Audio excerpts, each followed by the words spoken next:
ઓમ નમો ભગવતે વાસુદેવાય। પ્રિય દર્શકો, આપ સૌનું સ્વાગત છે અમારી આ ચેનલ સંપૂર્ણ જ્ઞાન ગુજરાતીમાં। મિત્રો, એકાદશી એવો પવિત્ર પર્વ છે જે મનુષ્ય જીવનમાં અત્યંત દુર્લભ અવસર પ્રદાન કરે છે અને એવી જ પરમ સૌભાગ્યશાળી એકાદશી છે યોગીની એકાદશી। યોગીની એકાદશીની આપ સૌને હાર્દિક શુભકામનાઓ।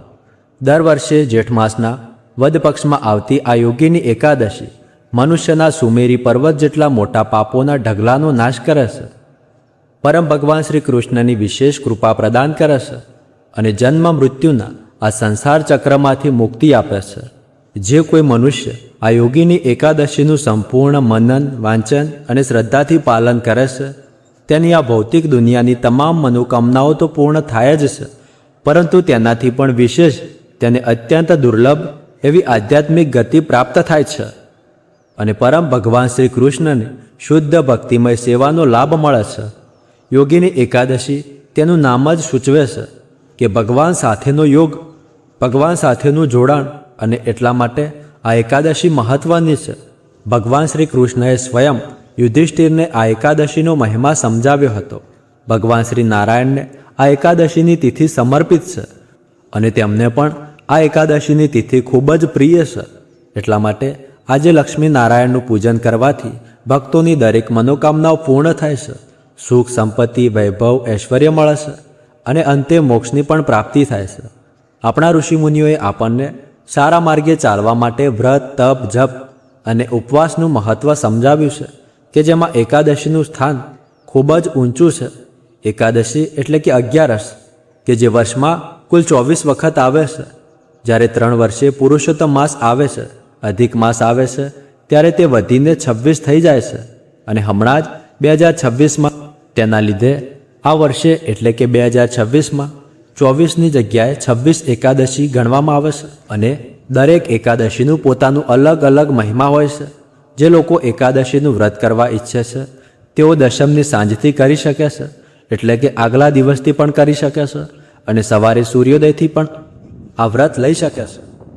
આમ તો એકાદશીના નિયમો દશમી તિથિથી જ શરૂ થઈ જાય છે, એટલે કે દશમીના દિવસે શુદ્ધ અને સાત્વિક ભોજન લેવામાં આવે છે, બ્રહ્મચર્યનું પાલન કરવામાં આવે છે।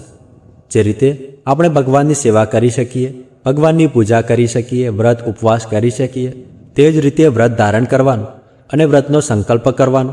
સવારે વહેલા ઉઠી હથેળીના દર્શન કરીને સ્નાન કરવાનું અને સ્નાનના પાણીમાં ગંગાજળના 2-4 ટીપા નાખી દેવા, જેથી કરીને આપણું શરીર પણ શુદ્ધ થઈ જાય। એ પછી જો આપણા ઘરમાં તુલસી માતા હોય તો તેમના દર્શન કરીને સૌપ્રથમ ભગવાનનું પૂજન વિધિ કરવામાં આવે છે કે જેના માટે આપણા ઘરના મંદિરની સફાઈ કરવી।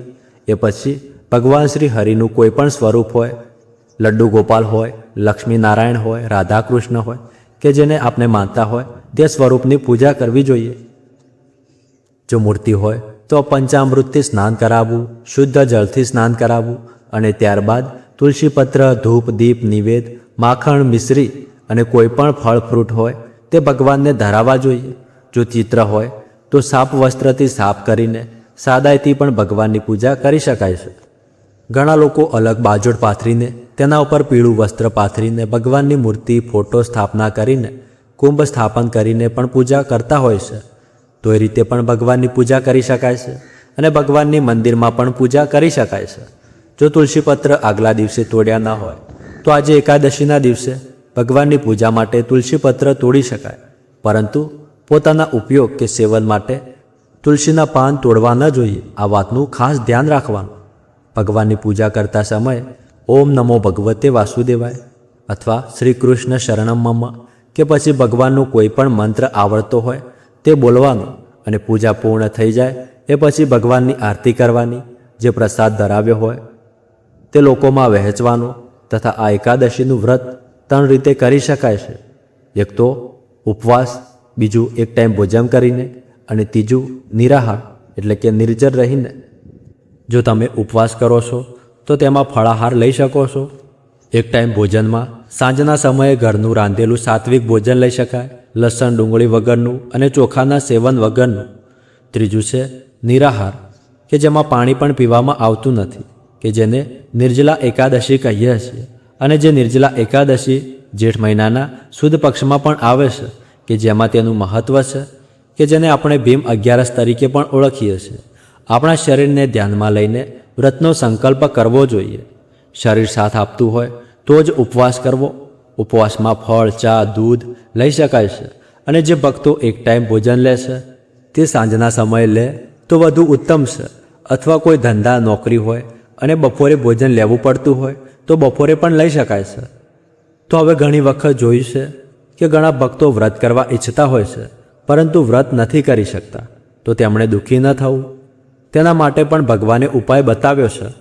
તો કે એકાદશી મહાત્મ્યની કથા સાંભળવી. ભગવાન વેદવ્યાસે પણ કહ્યું છે કે શાસ્ત્રોમાં બતાવેલા 5 અનુષ્ઠાનમાંથી વ્યક્તિ કોઈ પણ એકનું અનુષ્ઠાન કરે તો તેને કીર્તિ, સ્વર્ગ અને મોક્ષની પ્રાપ્તિ થાય છે. કે જે 5 અનુષ્ઠાન છે, પહેલું છે માતા પિતાની સેવા, બીજું છે સૌભાગ્યવતી સ્ત્રીએ કરેલ પતિની સેવા, ત્રીજું છે સર્વ પ્રત્યે સંભાવ રાખવો, ક્યારેય તારું મારું ન કરવું, ચોથું છે મિત્રનો દ્રોહ કદી ન કરવો અને પાંચમું છે ભગવાન શ્રી વિષ્ણુનું પૂજન ભજન કરવા.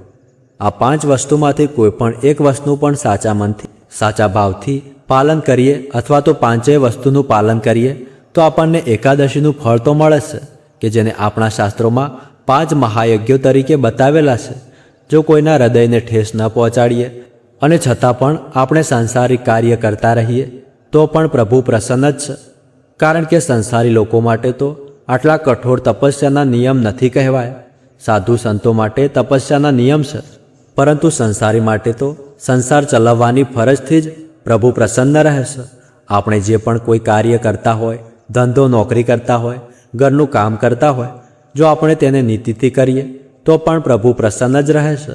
કારણ કે સંસારને યોગ્ય રીતે ચલાવવું તે પણ મોટું કામ છે.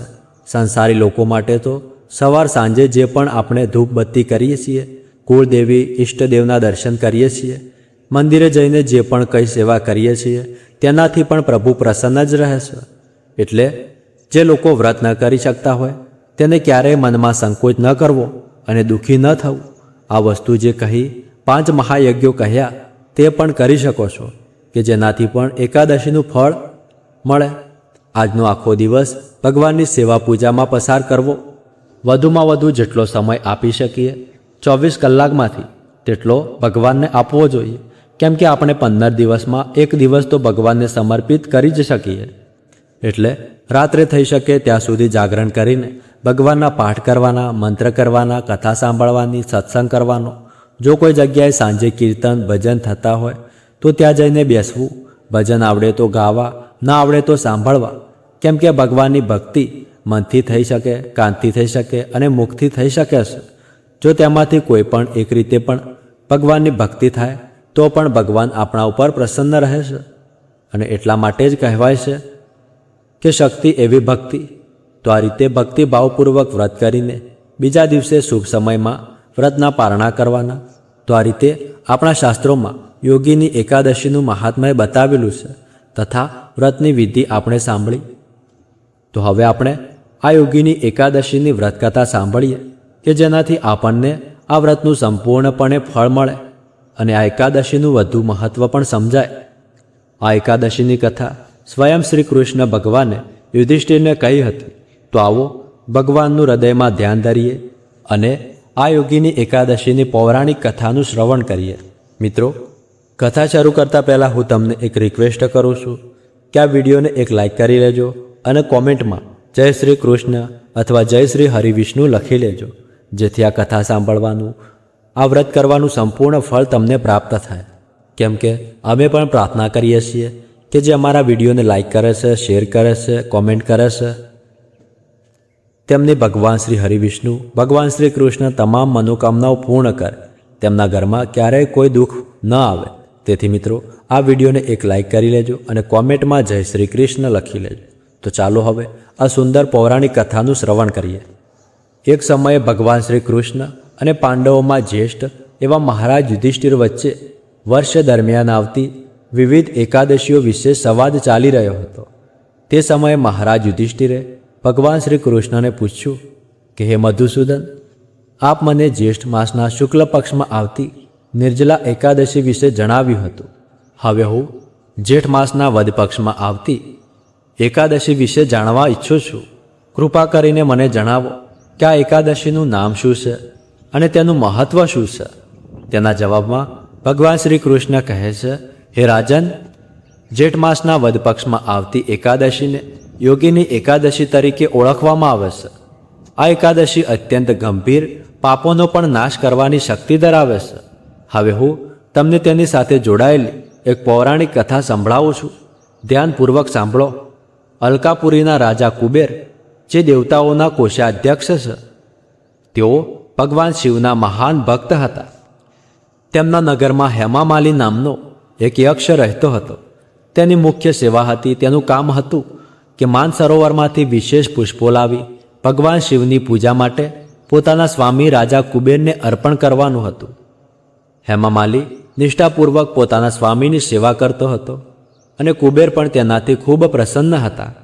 અહીં સુધી તો બધું સારું હતું, પરંતુ આ યક્ષ હેમામાલીની એક નબળાઈ હતી, અને તે હતી તેની સુંદર પત્ની વિશાલાક્ષી. હા, હેમામાલી પોતાની પત્ની પ્રત્યે એટલો વધુ આસક્ત હતો કે એક દિવસ એવું બન્યું જે ન બનવું જોઈએ. એક દિવસ તે સવારે માનસરોવરમાંથી પુષ્પો લઈને તો આવી ગયો, પરંતુ સીધો પોતાના સ્વામી કુબેર પાસે જવાના બદલે પોતાની પત્ની પાસે પહોંચી ગયો. પછી શું, પત્ની સાથે વાતોમાં એવો મગ્ન થઈ ગયો કે તેને સમયનું ભાન જ ન રહ્યું. બીજી તરફ રાજા કુબેર પોતાની પૂજા માટે પુષ્પોની રાહ જોતા રહ્યા. રાહ જોતા જોતા 6 કલાક વીતી ગયા. પુષ્પો ન મળવાના કારણે પૂજા પણ થઈ નહીં. તેથી ક્રોધિત કુબેરે તે જ ક્ષણે એક સૈનિકને હેમામાલી પાસે મોકલ્યો. જ્યારે સૈનિક હેમામાલીના ઘરે પહોંચ્યો ત્યારે તેણે હેમામાલીને પોતાની પત્ની સાથે હાસ્ય વિનોદ કરતા જોયો અને આ સમાચાર તરત જ જઈને રાજા કુબેરને કહી દીધા. પછી તો શું હતું, હવે કુબેરના ધીરજનો બાંધ સંપૂર્ણપણે તૂટી ગયો હતો. બીજી તરફ હેમામાલીને પણ સમયનું ભાન થયું. તેને પોતાની ભૂલનો અહેસાસ થયો અને પ્રાયશ્ચિત કરવા માટે તે તરત જ રાજા કુબેર પાસે પહોંચ્યો. ભયથી તેના પગ અને જીભ કાંપી રહ્યા હતા. તે હાથ જોડીને રાજા કુબેરની સામે ઊભો રહ્યો અને તેમની ક્ષમા માંગવા લાગ્યો. પરંતુ કુબેરના ક્રોધની જ્વાળા અત્યંત ભયંકર હતી. તેમણે ભારે રોષ સાથે હેમામાલીને કહ્યું કે હે મૂર્ખ, આધ્યાત્મિક સિદ્ધાંતનો નાશ કરનાર મહાપાપી, પોતાની પત્ની પ્રત્યેની તારી અતિશય આસક્તિના કારણે આજે તું મારા આરાધ્ય દેવ ભગવાન શિવ પ્રત્યે અપરાધ કર્યો છે. તેથી હું તને શ્રાપ આપું છું કે આ જ ક્ષણે તારું પતન થઈ જશે. તારું આખું શરીર કોળના રોગથી પીડિત થઈ જાય. તું પૃથ્વી પર આ યાતનાની સજા ભોગવ અને તારી પત્નીથી સદાકાળ માટે દૂર થઈ જા. હવે જુઓ, કુબેરનો શ્રાપ કેવી રીતે ખોટો થઈ શકે. તે જ ક્ષણે હેમામાલીનું પતન થયું અને કોળથી પીડિત જર્જરિત શરીર સાથે તે પૃથ્વી લોકમાં આવી પડ્યો. ભૂખ અને તરસથી પીડાતો, પોતાના શરીરની અસંખ્ય પીડા સહન કરતો હેમામાલી જંગલોમાં ભટકવા લાગ્યો. આ રીતે અનેક વર્ષો સુધી તેણે આ યાતના ભોગવી. પરંતુ પૂર્વજન્મમાં ભગવાન શિવની ઉપાસનામાં સહાય કરવાના પુણ્યના કારણે તેની ચેતના શુદ્ધ અને સાત્વિક રહી. જંગલો અને વનોમાં ભટકતા ભટકતા એક દિવસ તે સ્મેરુ પર્વત પર પહોંચી ગયો. ત્યાં 7 કલ્પ જેટલી આયુષ્ય ધરાવતા મહાન ઋષિ માર્કેડેય પાસે તે પહોંચ્યો. મહાન તપસ્વી ઋષિને જોઈને હેમામાલીએ દૂરથી જ દંડવત પ્રણામ કર્યા. કરુણામય ઋષિ માર્કેડેય તેને પોતાની પાસે બોલાવ્યો અને પૂછ્યું કે હે વત્સ, તું કોણ છે અને આ જંગલમાં કયા હેતુથી આવ્યો છે? ઋષિની પ્રેમભરી વાણી સાંભળીને હેમામાલી ભાવ વિભોર થઈ ગયો અને પોતાના પૂર્વજન્મનો સમગ્ર પ્રસંગ તેને સંભળાવ્યો.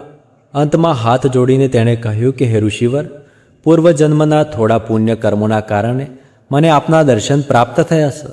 કૃપા કરીને મને આ પાપમાંથી મુક્ત થવાનો કોઈ માર્ગ બતાવો. હેમામાલીની પ્રાર્થના સાંભળીને ઋષિ માર્કેડેએ કહ્યું કે હે પુત્ર, આવતા જેઠ માસના વદ પક્ષમાં યોગીની એકાદશી આવશે. જો તું આ એકાદશી વ્રતનું દ્રઢતા અને નિષ્ઠાપૂર્વક પાલન કરીશ તો આ વ્રતના પ્રભાવથી તું તે જ ક્ષણે તમામ પાપોથી મુક્ત થઈ જઈશ. ઋષિના આશ્વાસન ભર્યા વચનો સાંભળીને હેમામાલીની આંખોમાં કૃતજ્ઞતાના આંસુઓ વહેવા લાગ્યા. તેણે ઋષિ પ્રત્યે પોતાની હાર્દિક કૃતજ્ઞતા વ્યક્ત કરી અને યોગીની એકાદશી વ્રતનું પાલન કરવાનો સંકલ્પ લઈને ત્યાંથી વિદાય લીધી. જ્યારે જેઠ માસ આવ્યો ત્યારે તેણે યોગીની એકાદશીનું સંપૂર્ણ શ્રદ્ધા અને નિયમપૂર્વક પાલન કર્યું. વ્રતના દિવ્ય પ્રભાવથી તેનું શરીર કોઢના રોગોથી સંપૂર્ણ મુક્ત થઈ ગયું અને પોતાનું પૂર્વત દિવ્ય શરીર પ્રાપ્ત કરીને તે ફરી અલકાપુરી ધામ પરત આવ્યો. કથાના અંતમાં ભગવાન શ્રી કૃષ્ણએ કહ્યું કે હે ધર્મરાજ યુધિષ્ઠિર, જે કોઈ આ યોગીની એકાદશી વ્રતનું પાલન કરે છે તેને 88,000 બ્રાહ્મણોને ભોજન કરાવવાના પુણ્ય જેટલું ફળ પ્રાપ્ત થાય છે. તે દરેક પ્રકારના પાપોથી મુક્ત થઈ જાય છે અને જીવનના અંતે આધ્યાત્મિક લોકમાં પ્રવેશ કરે છે. તો આ હતી યોગીની એકાદશીની વ્રત કથા. અને હવે સાંભળો 11 માતાની કથા. એક નાનકડા ગામમાં જ્યાં લીલાછમ ખેતરો અને શાંત વાતાવરણ હતું, ત્યાં એક ગરીબ બ્રાહ્મણ પોતાના પરિવાર સાથે રહેતો હતો. આ બ્રાહ્મણનું નામ હતું માધવદાસ અને તેની પત્નીનું નામ હતું દેવકી.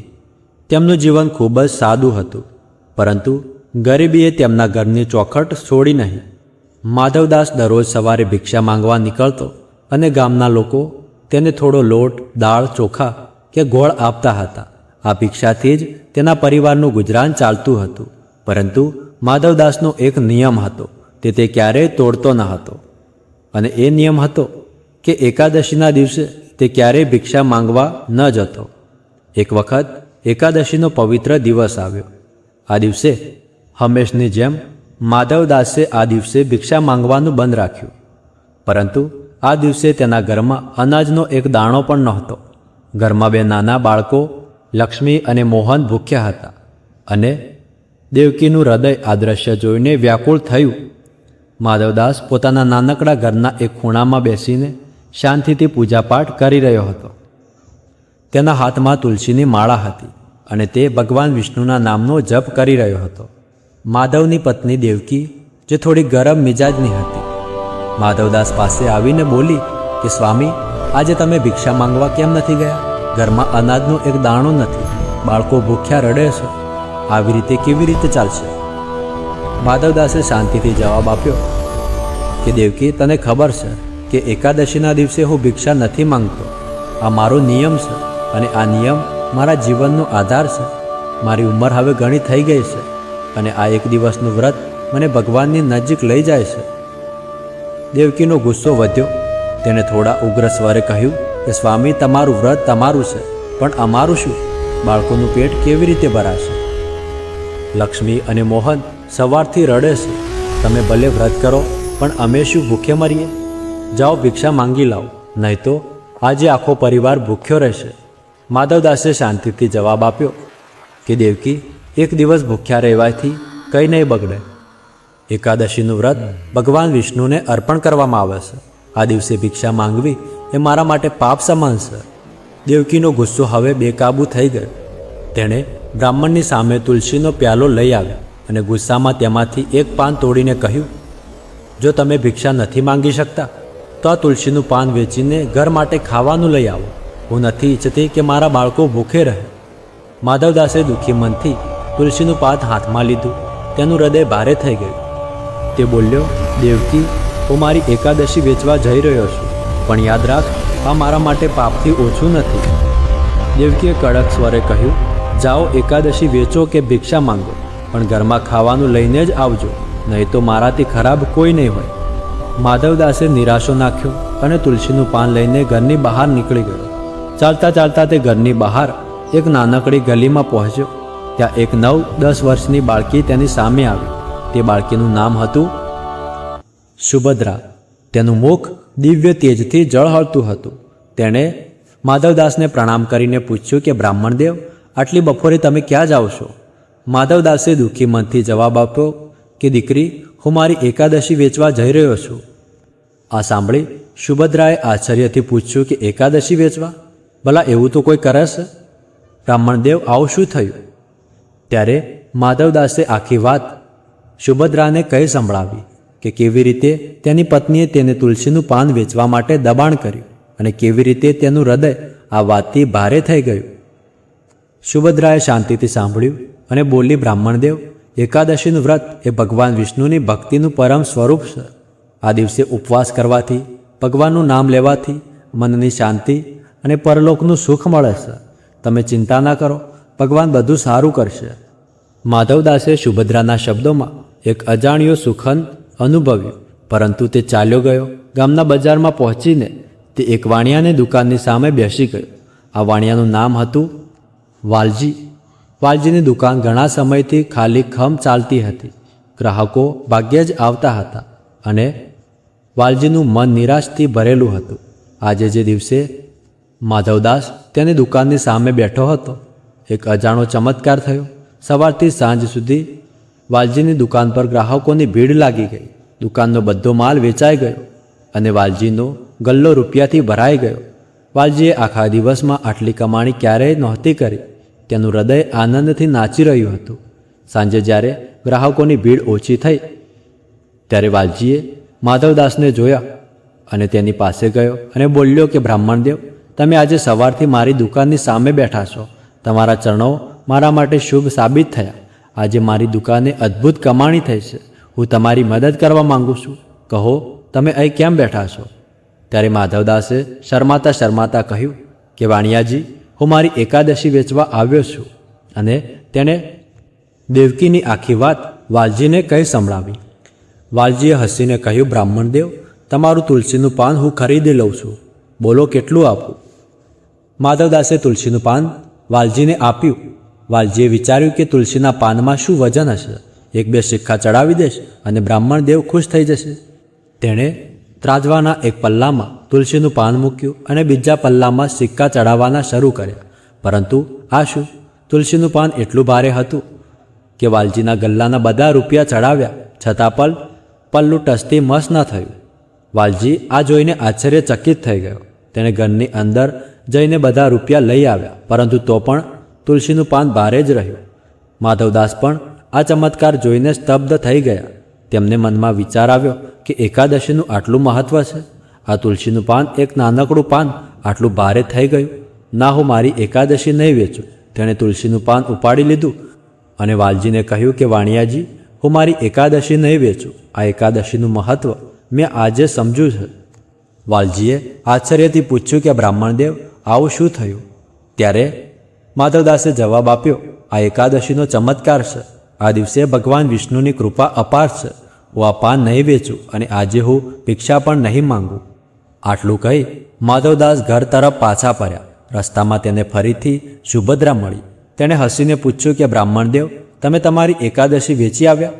ત્યારે માધવદાસે વાલજીની દુકાનનો આખો ચમત્કાર કહી સંભળાવ્યો. સુભદ્રાએ શાંતિથી સાંભળ્યું અને બોલી, બ્રાહ્મણદેવ, એકાદશીનું વ્રત એ ભગવાન વિષ્ણુની ભક્તિનું પરમ સ્વરૂપ છે.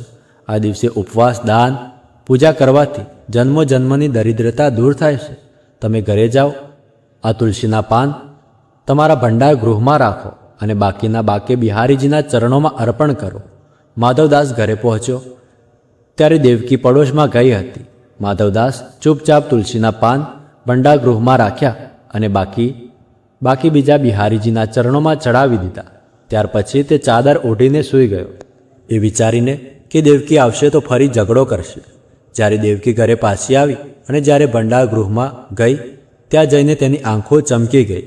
ભંડાર ગૃહ અનાજ, દાળ, ચોખા, ગોળથી ભરેલું હતું. તેમાં સોના ચાંદીના આભૂષણો અને હીરા મોતી પણ ઝળકી રહ્યા હતા. દેવકી આશ્ચર્યચકિત થઈ ગઈ. તે દોડીને માધવદાસ પાસે આવી. તેને જગાડવા લાગી કે સ્વામી ઉઠો, આટલી બપોરે કોણ સૂઈ જાય છે? જુઓ, આપનું ભંડાર ગૃહ સંપત્તિથી ભરાઈ ગયું છે. તમે એકાદશી કેટલામાં વેચી આવ્યા? માધવદાસે આશ્ચર્યથી ભંડાર ગૃહ જોયું. તેની આંખોમાં આંસુ આવી ગયા. તે બોલ્યો, દેવકી, મેં એકાદશી નથી વેચી. આ બધું 11 માતાની કૃપાનું ફળ છે. તેણે દેવકીની આખી વાત કહી. સુભદ્રાની મુલાકાત, વાણિયાની દુકાનનો ચમત્કાર અને તુલસીના પાનની સલાહ. દેવકીનું હૃદય પશ્ચાતાપથી ભરાઈ ગયું. તે બોલી, સ્વામી, હું તમને ખોટું બોલી. એ સુભદ્રા કોઈ સામાન્ય બાળકી નહોતી. એ તો સ્વયં 11 માતા હતા. બંને હાથ જોડીને ભગવાન વિષ્ણુ અને 11 માતાને નમન કર્યા. માધવદાસે કહ્યું, એકાદશીનું વ્રત એટલું શક્તિશાળી છે કે તે આ લોકનું સુખ તો આપે જ છે, પરંતુ પરલોક પણ સુધારે છે.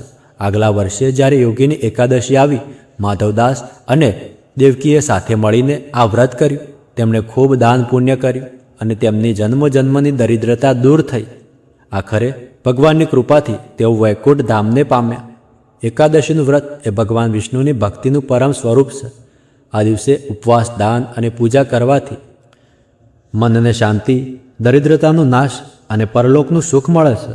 જે લોકો આ વ્રત નથી કરી શકતા તેઓ સૂર્યોદય પહેલાં સ્નાન કરે, ભગવાન વિષ્ણુ અને માતા લક્ષ્મીની પૂજા કરે, તુલસીજીની પૂજા કરે અને શક્ય હોય તો દાન પુણ્ય કરે. આનાથી પણ એકાદશીનું ફળ પ્રાપ્ત થાય છે. હે 11 માતા, જેમ તમે માધવદાસ ઉપર કૃપા કરી તેમ આ કથા કહેનાર અને સાંભળનારના તમામ લોકો પર તમારી કૃપા રાખજો. તો આ હતી યોગીની એકાદશીની મહિમા દર્શાવતી પવિત્ર કથા. જો આ એકાદશીનું સંપૂર્ણ શ્રદ્ધા અને નિયમપૂર્વક પાલન કરવામાં આવે તો આ એવી એકાદશી છે જે મનુષ્યને પરમ શ્રેષ્ઠ પદ પણ અપાવી શકે છે. સંસારના તમામ પાપો એકાદશીના દિવસે ભગવાન નારાયણની આજ્ઞાથી અન્નમાં નિવાસ કરે છે. તેથી એકાદશીના દિવસે કોઈપણ પ્રકારના અન્નનું સેવન કરવું જોઈએ નહીં. જો જરૂર લાગે તો દૂધ, ફળાહાર અથવા એકાદશીનો પ્રસાદ લઈ શકાય. ભોજનની સાથે સાથે એકાદશીના દિવસે પોતાની ચેતના પર પણ ધ્યાન આપવું જોઈએ. આ દિવસે શક્ય તેટલો વધુ સમય હરે કૃષ્ણ મહામંત્રના જપમાં પસાર કરવો જોઈએ. એટલે કે હરે કૃષ્ણ કૃષ્ણ કૃષ્ણ હરે હરે, હરે રામ રામ રામ હરે હરે. આ દિવસે હરે કૃષ્ણ મહામંત્રની 108 મણકાવાળી ઓછામાં ઓછી 8, 16 અથવા 25 માળાનો જપ કરવો જોઈએ. ભગવદ્ ગીતા અથવા શ્રીમદ ભાગવત જેવા દિવ્ય ગ્રંથોનું વાંચન કરવું જોઈએ. આ દિવસે કોઈપણ વ્યક્તિની નિંદા ન કરવી, ખોટું ન બોલવું, નકામી વાતોમાં અને વ્યર્થ કાર્યોમાં સમય બગાડવો નહીં. ટીવી, મોબાઈલ વગેરેનો ઉપયોગ માત્ર જેટલો જરૂરી હોય એટલો જ કરવો. જો શરીરથી સ્વચ્છ હોય તો દિવસ દરમિયાન સૂવું નહીં અને જેટલું શક્ય હોય તેટલું રાત્રે પણ જાગરણ કરવું અને તે સમયે હરિભજન અથવા કીર્તન કરવું અથવા સાંભળવું. ત્યારબાદ બીજા દિવસે એટલે કે દ્વાદશીના દિવસે નિર્ધારિત સમયમાં આ એકાદશી વ્રતનું પારણ કરવું. તો એકાદશીના દિવસના શુભ મુહૂર્તો અને પારણના શુભ મુહૂર્ત વિશેનો સંપૂર્ણ વિડીયો અમે અલગથી ચેનલ પર મૂકેલો છે. તો તે પણ અમારી ચેનલ ઉપર તમે જઈને જોઈ શકો છો. અને જો તમે આ દિવસે ભગવદ્ ગીતાના અધ્યાયનું શ્રવણ કરવા માંગો છો તો તેનો વિડીયો પણ અમારી ચેનલ ઉપર એકાદશીના દિવસે આવી જાય છે. તો તેનું શ્રવણ પણ તમે કરી શકો છો. કહેવાય છે કે આ દિવસે ગીતાજીના પાઠનું શ્રવણ કરવાથી તેનું અનેક ગણું પુણ્ય ફળ પ્રાપ્ત થાય છે. તો તમે એ ભગવદ્ ગીતાના પાઠનું શ્રવણ પણ અવશ્ય કરજો. જો તમને આ વિડીયો પસંદ આવ્યો હોય તો તમારા મિત્રો, પરિવારજનો અને સગા સંબંધીમાં જરૂર શેર કરજો, જેથી તેઓ પણ આ કથા વાર્તા સાંભળી શકે. તો આજના વિડીયોમાં આટલું જ. મળીએ આગળના વિડીયોમાં. ત્યાર સુધી ધન્યવાદ. રાધે રાધે.